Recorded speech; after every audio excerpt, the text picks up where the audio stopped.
Hi, my name is Tiffany Montgomery, and I just want to welcome you to this communication and marriage workshop. This is going to be an intense 2 weeks of digging into what really is behind the things that affect our communication. And really these principles will apply to communication in any situation, but for the purposes of our time, we're going to focus on marriage.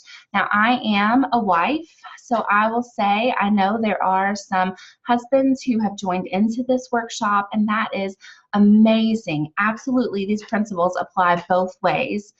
I will say, however, men and women approach things differently, so just know from the onset that I approach it as a woman because that's all that I know. And if you have specific questions, I know there are some pastors who are also a part of this, and I will throw them their way if they are specifically man questions. So just know that you're welcome, but the premise behind this is going to come from a wife's point of view. Now, I've been married to my husband for almost 16 years at the time of this recording, and we are in an okay place in our marriage, finally.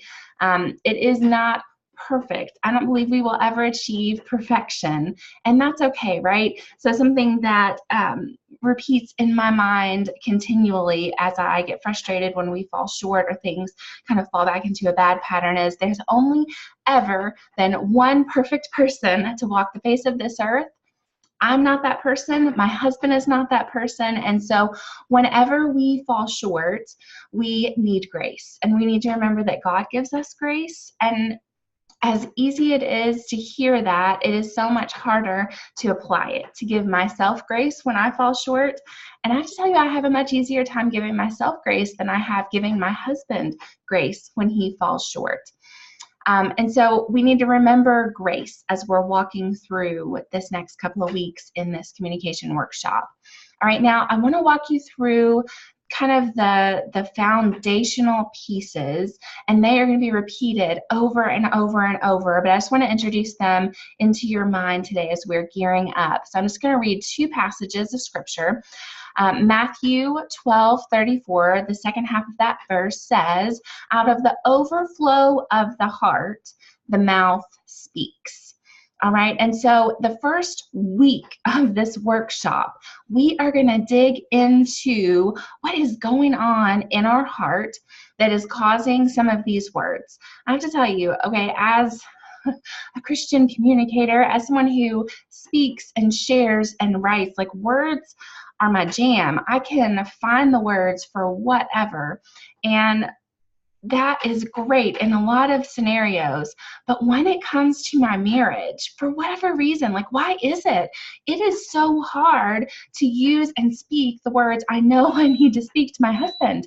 It doesn't matter how good things are. It doesn't matter where I am, where he is, what's going on. Like I can have just led a prayer meeting, come home and see the house looks like a tornado went through it, the kids are screaming, and I go from like praying and praising to, how could you have done this? Like my words, they can get me in so much trouble. So it is so important to just be intentional about looking at our heart and knowing what's going on there. The Old Testament and the New Testament, really, they have this different idea of the heart than we think of. It's not this emotional, sappy love story kind of thing. Like our heart, when you hear that and you see that in the text, he's talking about our choices, our decision, our will, the things that we are thinking about, the things that are, where our focus is. So when that is filled up with anything, it will eventually come out of my mouth. Can you relate? It's going to come out of our mouth, right? So if I'm thinking over and over and over and over, like he is so lazy, why can't he help me do this? Why won't he do that? I wish he could be more like. That is like filling up and filling up and filling up. And no matter how much I mean to say, thank you, honey, for changing the clothes from the washer to the dryer, it's going to come out. Well, of course, it's your responsibility. You ought to be changing those clothes from the washer to the dryer. That is not good. That is not helpful. That's not going to make him feel good or appreciated or want to continue to help me. And so the next verse is really the piece, and it gets, right to the heart of it. Okay, in Proverbs 18, verse 21, it says, "Death and life are in the power of the tongue, and those who love it will eat its fruit." Our words, they have so much power. They have the power to create love and joy within our home, an environment that is safe and welcoming, where everyone wants to do their part, where we are working together and there's unity within our family. And at the same time, they could have the power to tear everyone down, to make everyone feel like they are not contributing, to make everyone feel like they're not important, to make my husband feel unloved, disrespected, unaccepted within his marriage, to shut him down.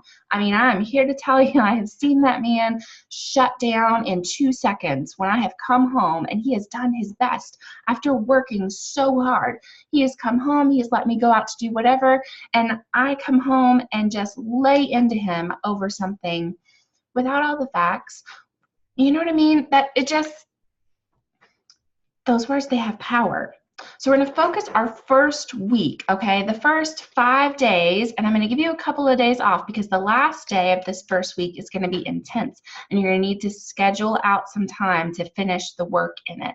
We're going to spend this first 5 days looking at the barriers of effective communication within our homes, okay? There are some things that will just shut it down, no matter what you mean, no matter how good your intentions were, no matter how well you've practiced and rehearsed saying the right words. Okay, there are some things, some heart deep things that just shut it down flat. There is no coming back from that in that moment. And we are going to dig into it. We're going to dig into the Word of God and let that be the sword that comes in to make real changes. Now, if you're coming into this and you're thinking, okay, well, I just really want to know, the practical application pieces, we are going to hit that in week 2. We're going to hit it hard. We're going to talk about some ways to use our words to build momentum within our home, to give our husband wings to fly as he is doing the best he can. We are going to be his cheerleader, his encourager. We are going to learn how to flirt with that man. We are going to be playful and engaging. We're going to, throw a little wink his way. We are going to appreciate him and affirm him and learn what it means to respect him the way that he understands respect. Okay, but I'm going to preface this. I'm going to give you a big warning.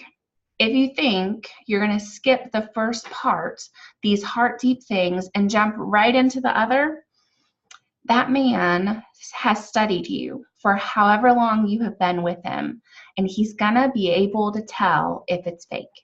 He's going to be able to tell if you just put on a smile and tried it. Even if he doesn't the first few times, at some point, those things that are building up in your heart, they're going to come across in your body language. They're going to come across in your tone of voice. And he can spot a fake. It's going to shut him down. So I want to encourage you, as much as this first week is going to seem like, oh, I don't want to. This is hard. Take the time, okay? I'm also going to say that it might take more than a week to get through all of this. Do you know what? Life is busy and things will come. The kids will get sick. There will be some emergency here or there. This workshop is here. It is a self-paced workshop. You can go through it each day with us, staying on top of it. You can come back to it when you need to. You can say, okay, day 1 was intense. I need a couple of days with that. And come back and catch it as you have time. So grace. Grace is just the word I want in our minds as we're going through this. Grace to get through it at the pace that makes sense for your life. Grace to extend to you if you tried and it didn't feel right and you need to do something else. Grace for your husband, because you know what? He is going to be like, who is this woman? What is happening? I don't understand. This is weird. He might have some pushback. He might be like, hey, this is awesome. Instant change. You know what I mean? So grace, because we're all different. We're all coming into this from a different place. And so it's going to take the time and the grace to apply it and watch as the results happen. I'm going to tell you that as I have worked with women over the last few years on these principles and concepts, I have seen them work to improve already good communication, to get down into some hard things, to be like a maintenance piece so that you don't end up in bad communication. You don't end up in a difficult place in your marriage. I have seen it in the in-between where you're just like, oh, there's nothing, there's no emotion, we're not miserable, we're not headed for divorce, but we're just in like a rut and things are, rough and not going as well. I have seen it bring just life back into that in a rut season. Like, do you know what I'm saying? Do you ever get in that place where it's like the kids are having to go to these lessons and they have school here and work's pulling me here and church is pulling me there and I don't have a whole lot of time to invest in my marriage and we're just in a rut? That. And then I'm going to tell you on the other extreme, I learned how to apply these principles when our marriage was in a season of almost divorce. And I say that, and I say it to say that, you are not alone if you are in a difficult marriage or if you're in a difficult season of marriage and you're thinking, communication is the outward piece that we can see. We know when communication is not working. These principles, as I worked with a mentor intentionally, a marriage coach, to learn how to fix my mouth, because my mouth was the problem for us, not the only problem, not the biggest problem, but it was the problem God kept convicting me about time and time and time again, that I had to get control of these words. And through the application of these principles, we began to get to a place where divorce wasn't the thought anymore. We knew we still had a whole lot of work to do to fix our marriage, but at least we didn't feel in that hopeless place, like there's no joy, there's no hope, this is miserable. Every time I talk to him, he begins to see that as an attack. I didn't need it as an attack. I just wanted to know what you want for dinner. We didn't need to fight about that. But it gets to that place sometimes. So I want to tell you that these principles apply to marriage in any season. Okay, so wherever you are, and we are all coming at this from a different place, feel free to share and comment and share your experiences, share your victories, share, what didn't work, what do we need to tweak, and let's encourage each other throughout the course of the workshop. Okay, it is going to bring so much value to everyone if we are commenting on things and writing things and helping to know that I'm not alone in this. Okay, because that's the place, and this is where we're going to end our time. That is the place the enemy would like to keep us. Like, I'm alone. I'm the only person. I'm the only Christian whose marriage is in this place. I'm the only wife, the only Christian wife who doesn't know how to talk to her husband. I'm the only one whose husband, gets on the defensive at me when I say, oh, are we watching football or are we going to watch Downton Abbey? You know what I mean? Like, it's just me. I'm doing it wrong. There's something broken about me. There's something not right about me. So I just want to encourage you today to know that 1 in every 2 marriages in this country ends in divorce. You are not alone. When we feel that alone and that isolation and we close ourselves in and don't talk to people about the real problems in our marriage, that's why that statistic is so high, because the enemy wants us isolated. The enemy doesn't want us talking about the real problems in our marriage, because guess what happens when we open up and share and talk about them? Other Christians know they're there. Other Christians who can be interceding for us in prayer. Other Christians who have maybe been through this and can say, you know what, we were there 10 years ago. Can I talk to you about what helped us? We can get help. We can get support when we're real about the things in our marriage. But the enemy doesn't want that. And so, of course, we feel like I'm alone or I'm ashamed or I'm embarrassed. I couldn't possibly talk to the pastor about this. I couldn't possibly share this in my life group because they're all going to judge me or think badly of me. That's just not the case, because they're having the same problem, or they have had the same problem, and they're on the other side. And when we speak up and say, you know what, we don't even know how to talk to each other anymore, some good godly couples who are further along in the journey can come and say, man, we were there. Let's go have dinner. Let's talk. Let us help you. And it opens up this pathway to get help and to have healing so that our marriage doesn't have to end in divorce.